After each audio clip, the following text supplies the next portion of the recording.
अभी भी जर्नलिज्म के कुछ सतून ऐसे हैं जिन्हें देखकर या सिर्फ सुनकर जर्नलिज्म पर भरोसा किया जा सकता है। गोदी मीडिया की बात करें, जहां 24 घंटे किसी एक पार्टी का प्रचार हो रहा है और जिसमें से अभी 80% जो है तो इंटरटेनमेंट बन गया है। पत्रकारिता लेके नहीं चल रहे। फर्स्ट प्रायोरिटी है पैसा कमाना, सेकंड है समय मिला तो पत्रकारिता करेंगे। दो तरह के मीडिया हमारे हिंदुस्तान में आज मौजूद है नजर आते। एक जो पैसा कमा रहा है अपना सहाफत को बेचकर, और एक वो लोग हैं जो अपना पैसा लगाकर सही सहाफत लोगों तक पहुंचा रहे हैं।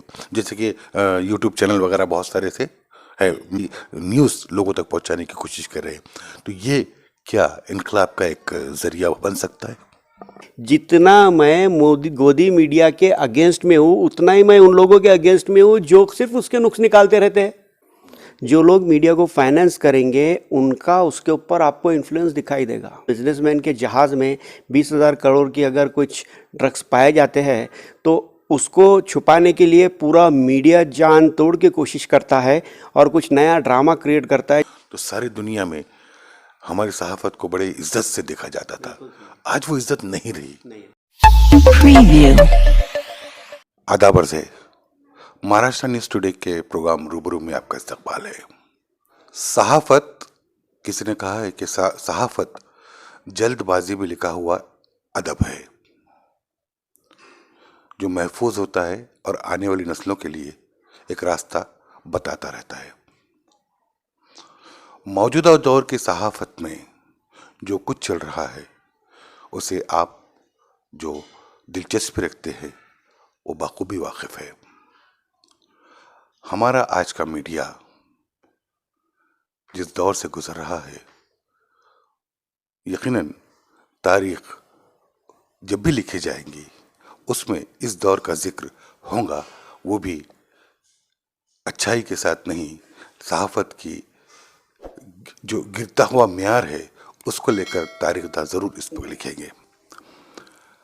आज हमारे इस प्रोग्राम में, जैसा कि आप जानते हैं, हम किसी ऐसी शख्सियत से आपकी मुलाकात करवाते हैं जिसने अपनी फील्ड में महारत हासिल कर रखी है और उनके लफ्ज़, उनकी सोच की एक अहमियत है। आज के जो हमारे मेहमान हैं वो सहाफत के प्रोफेसर है और कई स्टूडेंट्स उनसे तालीम हासिल कर कर अच्छे अच्छे इदारों में आज अपने काम अंजाम दे रहे हैं। मेरी मुराद जनाब प्रोफेसर शाहिद शेख साहब से है जो सहाफत के मैदान में अपना एक मुकाम रखते हैं। सर, आपने हमें वक्त दिया उसके लिए बहुत बहुत शुक्रिया। सर, मेरा सवाल यही है कि सहाफत, जैसे किसी ने कहा है कि जल्दबाजी में लिखा हुआ अदब होता है और आने वाली नस्लों के लिए एक राह दिखलाता है, कहाँ तक सही है? ये बिल्कुल सही है। मैं इसको थोड़ा इंग्लिश में रखना चाहूँगा। Journalism is a literature in a hurry. जैसे आपने बताया कि एक हरी में किया हुआ एक लिटरेचर रहता है, इसको जोड़ के और एक दूसरा किया गया है कि journalism is a literature that does not last long and journalism that last long becomes literature. पत्रकारिता, सहाफत, ये वो अदब है जो ज़्यादा समय तक ज़िंदा नहीं रह पाता और जो ज़्यादा समय तक ज़िंदा रह जाता है सहाफत का हिस्सा, वो अदब बन जाता है। यही इसी के ऊपर डॉक्टर रफ़ीक ज़करिया के जो मिसेस थे हमारे, फातिमा ज़करिया मैडम, इनको पद्मश्री जो मिला था लिटरेचर में वो उनकी सहाफत के लिए मिला था और वो ऐसी सहाफत जो टिकाऊ थी उसको लेकर मिला था। लेकिन आजकल मैं आपको बता देता हूँ, इनको सिर्फ कंटेंट चाहिए और वो भी क्वांटिटी में चाहिए, इनका क्वालिटी से कोई लेना देना नहीं। क्योंकि सहाफ़त को भी सेकंड प्रेफरेंस दिया जा रहा है और पहला प्रेफरेंस रेवेन्यू को दिया जा रहा है। जैसे आप जानते हैं, अभी चाहे न्यूज़पेपर हो या टेलीविज़न हो, ये अभी इसको इंडस्ट्री इसके साथ जुड़ गया है। न्यूज़पेपर इंडस्ट्री, टेलीविज़न इंडस्ट्री, जहाँ पर भी इंडस्ट्री जुड़ जाता है उनकी प्रायोरिटी बदल जाती है। कॉरपोरेट हाउस वाले इसमें एंट्री कर चुके हैं, 51% से ज़्यादा जो इक्विटी है वो ले चुके हैं और अभी वो गवर्न कर रहे हैं इसको, जिसको हम अलग अलग नाम से जानते हैं। और ये न्यूज़ चैनल्स वगैरह देखने के बाद लोगों को इस तरह लगने लगा है कि सच्चाई कहीं बाकी है या नहीं है। तो ऐसा नहीं है, इतना मायूस होने का मकाम अभी नहीं आया है। अभी भी सहाफ़त बहुत बुरी तरह से ज़िंदा है, स्ट्रगल कर रही है, लेकिन पूरे फोर्स के साथ फिर से वापस आने वाली है। ये जो बताया जाता है, अब आपको एग्जाम्पल के लिए बोल रहा हूँ, क्रिटिसाइज़ नहीं करना चाहूँगा किसी को, ये गोदी मीडिया है। जी हाँ, सही है, क्योंकि वो किसी एक पार्टी की, किसी एक पॉलिटिकल आइडियोलॉजी की हिमायत करते, इसलिए उनको गोदी मीडिया कहा जा रहा है। ये अभी की बात नहीं है, ये कई पिछले आप देखेंगे 5, 7, 10 दशकों से ये चलता आ रहा है। इंदिरा गांधी के वक्त, इंदिरा गांधी जी प्रधानमंत्री थे, उन्होंने ऑल इंडिया रेडियो को पब्लिसिटी के लिए इतना ज़्यादा यूज़ किया यहिया भाई कि उसको ऑल इंदिरा रेडियो कहा जाने लगा था। हाँ, तो ये मोदी मीडिया को गोदी मीडिया अगर कहा जा रहा है तो ये कोई, इसमें कोई नई बात नहीं है, और ये वक्तिया तौर पे है। आप यकीन जानिए 2019 में अगर मनमोहन सिंह की सरकार आती तो आज हम इसको मोनी मीडिया कहे होते। हाँ, तो वो वाला लिटरेचर बनाते हैं, लेकिन लंबे समय तक चलने वाला लिटरेचर नहीं बना पा रहे। उसका एक इम्पॉर्टेंट रीज़न मैं आपको ये बताऊंगा कि देखिए, इन पे जो प्रेशर है वो है अभी एक्सिस्टेंस का। 24/7 हाथों से अपने आप को कर दिया। पहले कैसा है, 2, 3, 4 टाइम दिन में से 5, 10 मिनट के लिए बुलेटिन्स आया करती थी, जब सिर्फ दूरदर्शन का एग्जिस्टेंस था। अब ये प्राइवेट पार्टनर्स आकर इन्होंने बहुत बड़ा जर, अभी अपने औरंगाबाद में भी अगर आप देखोगे तो लगभग 150 के लगभग चैनल्स आपको दिखाई देंगे, न्यूज़ चैनल्स, और 24/7 एडवर्टाइजर्स कितनों को एडवर्टाइजमेंट देगा, और अपन देंगे भी क्या 24 घंटे में कंटेंट क्या देंगे अपन। सवाल ये सर के पहले तो मैंने शुरुआत में ही बोलना चाहिए था कि एक बहुत अच्छे सहाफ़ी एनडीटीवी में जो काम करते थे, कमाल खान साहब, उनका गुज़िश्ता रोज़ इंतकाल हो गया है।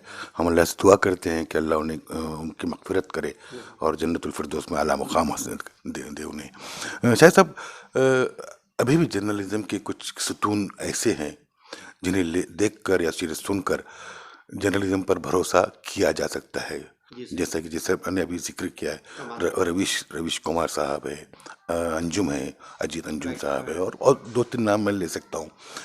ये लोग आज भी सहाफ़त के साथ इंसाफ करते हुए नज़र आ रहे हैं। उसके बरक्स अगर हम गोदी मीडिया की बात करें, जहाँ 24 घंटे किसी एक पार्टी का प्रचार हो रहा है, और जैसा कि आपने कहा कि वह इंडस्ट्री बन गई है, तो जाहिर है कि वो प्रोडक्शन के से कुछ ना कुछ हासिल ही करना चाहेंगे। जब पैसा लगाएंगे तो पैसा कमाएंगे। इस दौर में एक आम आदमी को, एक आम आदमी खारी को, के नाजरीन को जो टीवी देख रहे हैं, उनको किस तरह लेना चाहिए इन सब बातों को?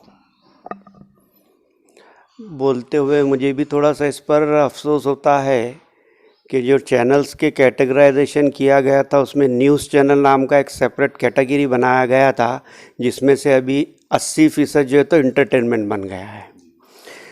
वाकई सच्चाई क्या है ये नहीं बता पा रहे, लेकिन वो 20%, ये 20% तो बहुत ज़्यादा बोल रहा हूँ मैं आपको बताऊँ कि 1% भी इसके अंदर अगर सच्चाई से चलता है तो डेमोक्रेसी का जो चौथा सुतून है ये ज़िंदा है, हयात है, और ये इन सबसे ज़्यादा मजबूत है। इसका आपको एक बहुत अच्छी मिसाल बताऊँगा। एक बहुत नामचीन बाबा है, नेशनल बाबा है इंडिया के। ये बाबा का कुछ इनका नाम जुड़ा गया, देखिए चंदन की जो लकड़ी रहती है इसके स्मगलिंग से जो है तो उनका जोड़ा गया था। मैंने उस समय तक जो हाल था, अब क्योंकि मैं इसका मीडिया कंटेंट एनालिसिस भी करता हूँ इसलिए आपको बता सकूँगा कि उस समय तक ये हाल था, रोज़ दिन रात बाबा के हर चैनल के ऊपर एडवर्टाइजमेंट्स उनके प्रोडक्ट के, लगभग सभी चैनल्स पे, वो एंटरटेनमेंट होगा, स्पोर्ट्स होगा, न्यूज़ होगा, कोई भी चैनल होगा, सब जगह एडवर्टाइजमेंट। अब वहाँ पर जो है जैसे ही उनका वो चंदन पकड़ा गया, सिर्फ 2 जगह पर उसकी स्टोरी पब्लिश हुई सर। एक द हिंदू ने किया था और एक स्टोरी एनडीटीवी ने बताई थी, सिर्फ 2। अब अगर आप टेलीविज़न न्यूज़ चैनल्स के एतबार से सिर्फ एक न्यूज़ चैनल अगर देखेंगे तो 0.01% के आसपास का ही तो आएगा। उसी तरह अखबारों की संख्या में अगर एक सिर्फ द हिंदू अगर आप देखोगे तो आपको वो भी कहीं तो 0.1% से नीचे में दिखाई देगा। इन दोनों ने ही पब्लिश किया, एक्शन हुई, बाबा को जो रिप्रीमांड किया गया ऊपर से वो उसके भी जो है तो अवेलेबल स्टोरीज़ है। और उसके बाद ये जितनों को एडवर्टाइजमेंट देते थे, बाबा ने सबको एडवर्टाइजमेंट देना बंद कर डाला। इसलिए बंद किया कि तुम इतने लोग रह के मेरे क्या काम आ सके, मैं तो बर्बाद हो ही गया हूँ। तो देखिए, सिर्फ एक न्यूज़ चैनल और एक न्यूज़पेपर अगर सच्चाई छापता है तो ये कमाल हो सकती है। तो बाकी वो इतना ज़्यादा, बहुत ज़्यादा होगा, कोई मतलब नहीं आता। हमारे पास मराठी में उसको बोलते हैं फापट पसारा, इस तरह का वर्ड यूज़ करते हैं कि है बहुत लेकिन कोई किसी काम का नहीं है, ये इस तरह का। तो है, अगर सच्चाई में दम है। बाकी तो आप देखिए कि उन्होंने कल क्या स्टोरी दी थी ये भी भूल जाते हो।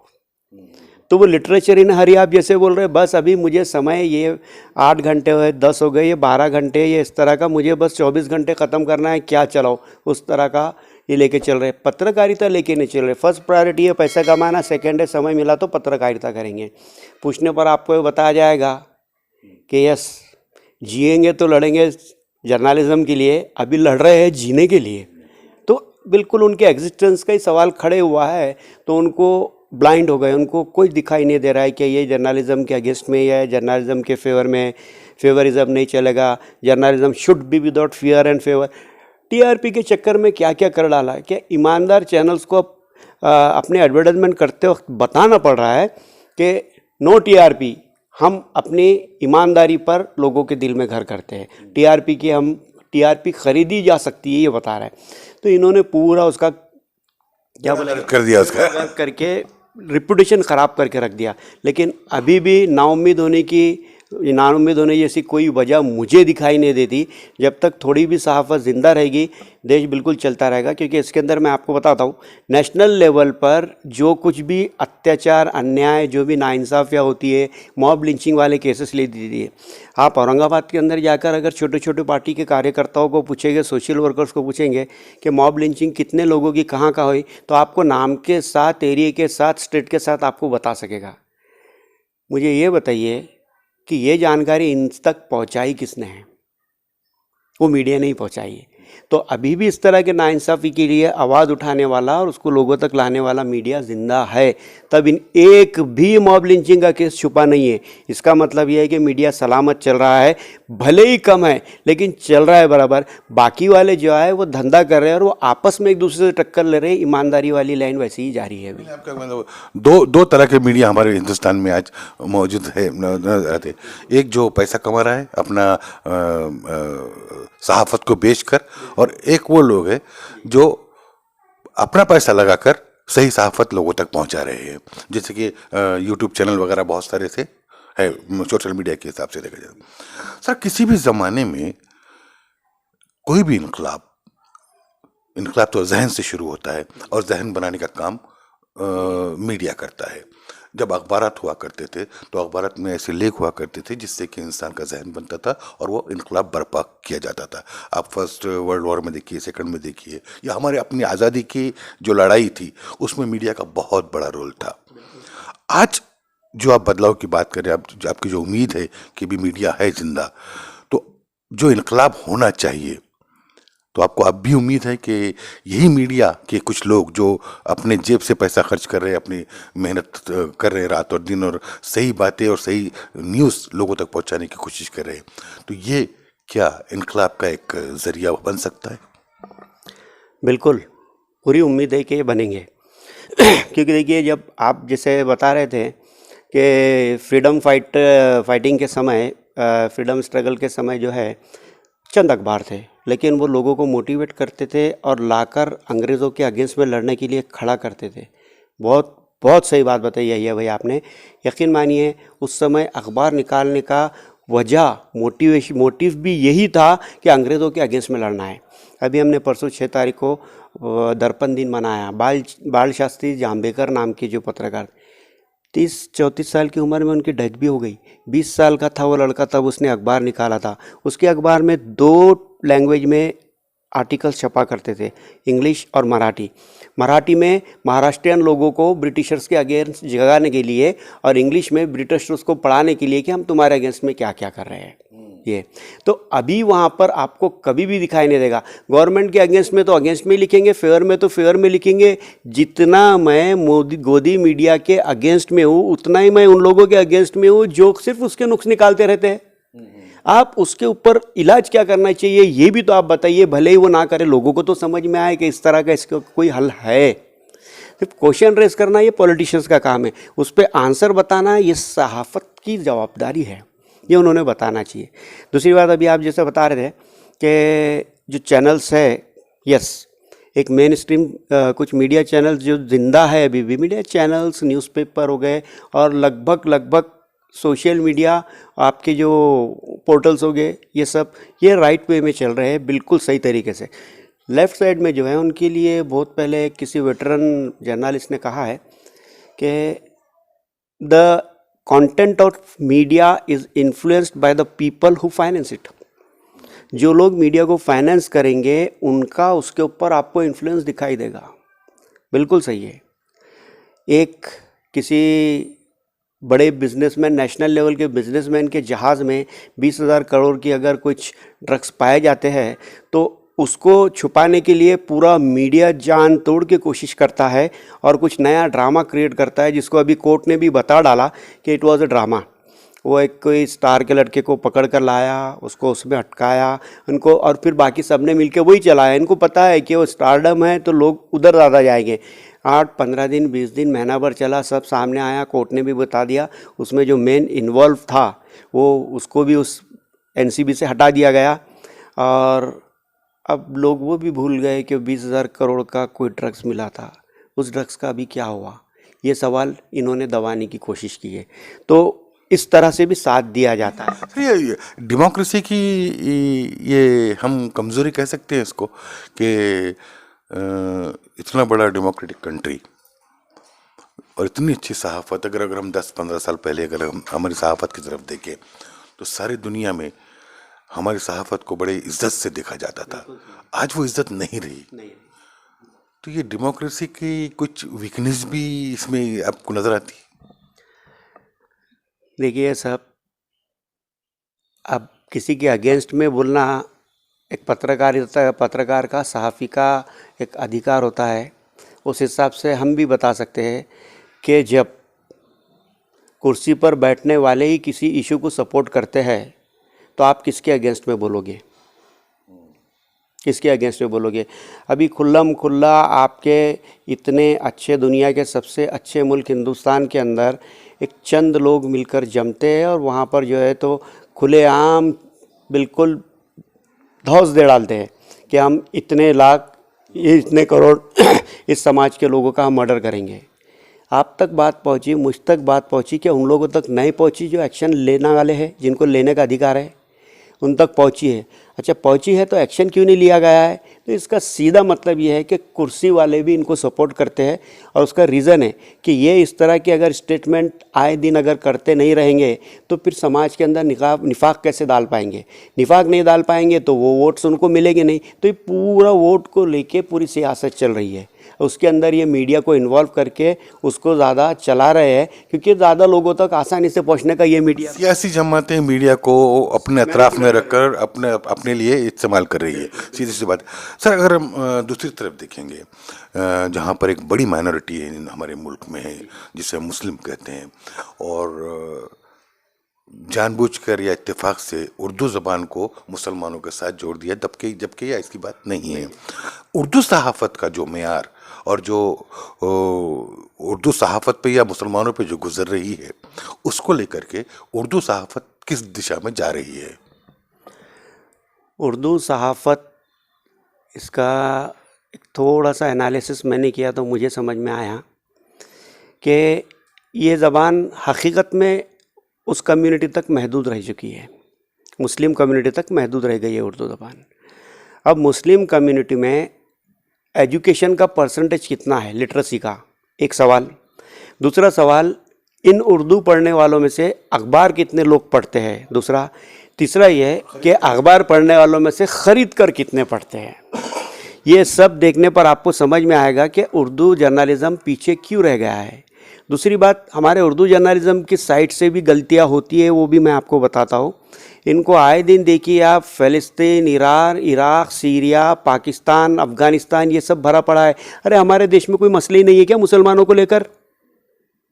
फिर क्या करते हैं कुछ लोग, बहुत लोगों से मैंने पूछा, उन्होंने कहा साहब वो नेशनल, अपने को उसका सीरिया का इसका क्या पढ़ना है, का तंग आ गए वो देखकर। हमको हमारे मसले सॉल्व करना है, हमारे बेरोजगारी के लिए हमने क्या करना है, हम लोग को कोई बिजनेस स्टार्ट करना है, ग्रुप में साथ में आके हमने क्या करना है, इस बारे में हमको गाइडेंस करो। उर्दू से नहीं होता तो हम हिंदी की तरफ गए, हम मराठी की तरफ गए, ये उनका बोलना है।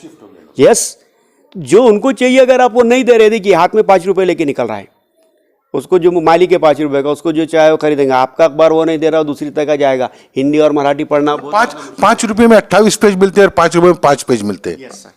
तो बिल्कुल वो उसको जो चाहिए वो जहाँ मिलेगा वहाँ पर वो जाने वाला है। वो आपका उर्दू नहीं लेगा, वो जो तो हिंदी लेगा, मराठी लेगा, वो इस तरह का। और उर्दू अखबार जो है तो होटल और लाइब्रेरी और ये इस तरह की ऐसी जगह पर पढ़ने के हद तक के रह गए। मुझे लगता है कि उर्दू सहाफ़त के अंदर भी इनको अगर बनाए तो लोकल एंगल ये बहुत इंपॉर्टेंट है। हमारे पास कहा जाता है थिंक ग्लोबली एक्ट लोकली, तो इनको ग्लोबली थिंक करना पड़ेगा लेकिन इनको लोकली एक्ट करना पड़ेगा, यानी ग्लोकल बनना पड़ेगा।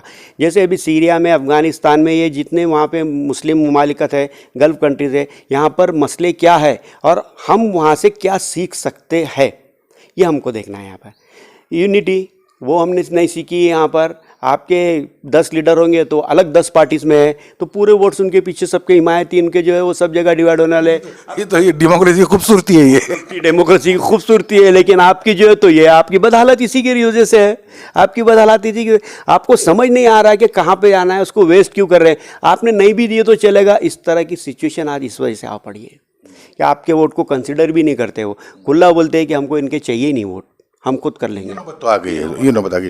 तो सर, आपकी फील्ड से जुड़ा एक सवाल ये है कि नए जो बच्चे आ रहे हैं सहावत के मैदान में, और जाहिर है कि आपके पास बहुत सारे लोग पीएचडी भी कर रहे हैं, आप करवा भी रहे हैं उनको, तो ये जो नई नस्ल है जो इस फील्ड में आना चाह रही है या देख रही है आगे इसको अपना करियर बनाने के लिए, उनको लेकर के किस तरह की सोच रखते हैं आप? पॉजिटिव सोच रहे हैं आज भी, या ये लोग भी जाकर उस समंदर में वैसे ही भीग जाएंगे जैसा आज माहौल चल रहा है?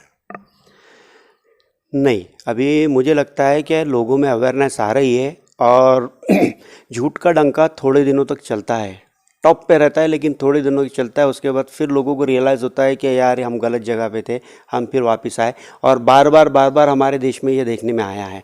तो मुझे लगता है जो नए बच्चे आने वाले हैं, ये अभी से ही पत्रकारिता इन्होंने शुरू की है, क्योंकि अभी इनको किसी अखबार में चैनल में जाकर ज्वाइन करनी, यूट्यूब पर चैनल बनाते हैं अपने, हम खुद हमारे मालिक हैं, हम अभी पेश करेंगे हमें क्या चाहिए, और वो उस तरह से वहाँ पर उनको फाइनेंस करने वाला कोई है नहीं, और इसलिए सच्चाई वहाँ पर आपको ज़्यादा देखने को मिलती है। दूसरी बात मुझे लगता है कि इन्होंने जर्नलिज़्म क्या रहता है वो देखकर इसमें आना चाहिए, और अगर पैसा कमाने के लिए अगर सिर्फ आ रहे हैं तो इन्होंने एडवर्टाइजमेंट या इंडस्ट्रीज़, बाकी और इंडस्ट्रीज़ है वहाँ पर जाना चाहिए। यहाँ पर आने के बाद उन्होंने देश की जो हालत है नेशनल लेवल पे, इसको देखना चाहिए, यहाँ पे किन चीज़ों की ज़रूरत है और क्या कराया जा रहा है जो इलीगल है, इन चीज़ों की इन्होंने खबर रखनी चाहिए, और बिल्कुल लोकल पे ग्राउंड सिचुएशन से इन्होंने सब शुरू करना चाहिए।